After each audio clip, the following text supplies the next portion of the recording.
So, ma'am, what are the significant challenges your students face when they are transiting from K-12 to higher education, and how do you all manage them?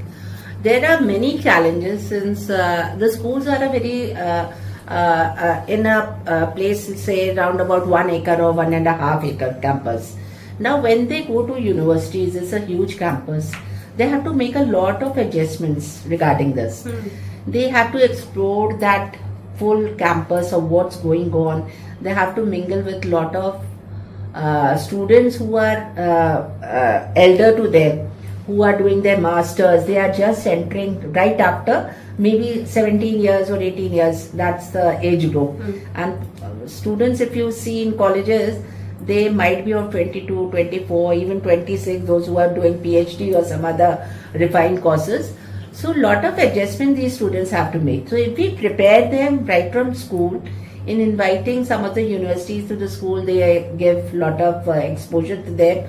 Motivational speeches are there. Many of the universities are coming to Lucknow, in fact, and one of the universities which has opened up their campus is Chandigarh University.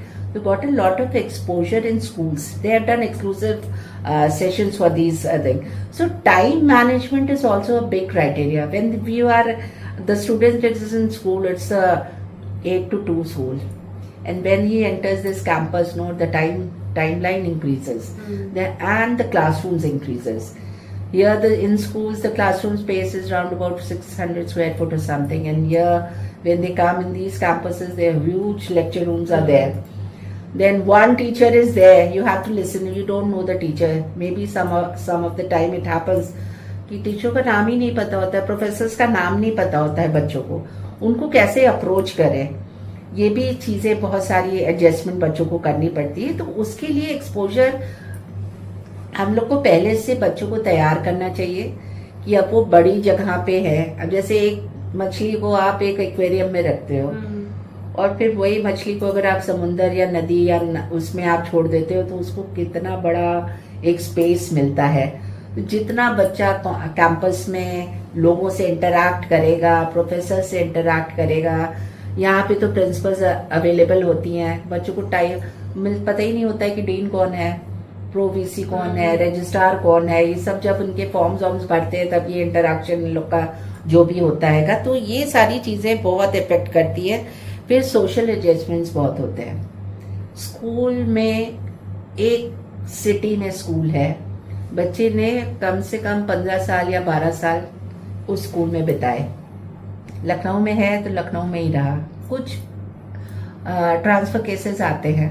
अब यहाँ पे क्या होता है, universities में हर state का बच्चा वहाँ पे होता है, बहुत सारी लैंग्वेजेस होती हैं, फूड प्रॉब्लम्स होती हैं.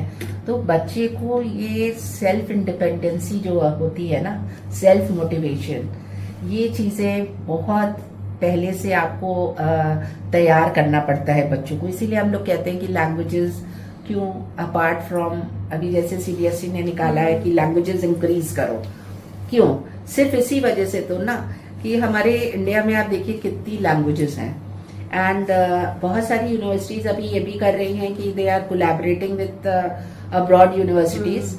और अगर सपोज बच्चे को जर्मनी जाना है तो उसको प्रिपरेशन तो यहाँ पे जर्मन सीख कर भी करनी पड़ेगी ना.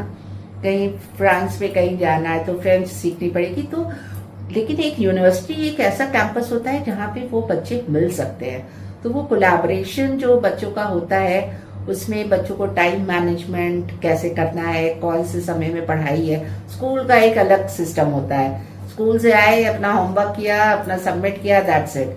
अब यहाँ तो नोट्स बनाने पड़ते हैं अपने आप. यहाँ ना कोई कॉपी चेकिंग करने के लिए आएगा, ना टीचर का डंडा रहेगा, ना प्रिंसिपल का डंडा रहेगा, क्या पढ़ रहे हो क्या नहीं कर रहे हो.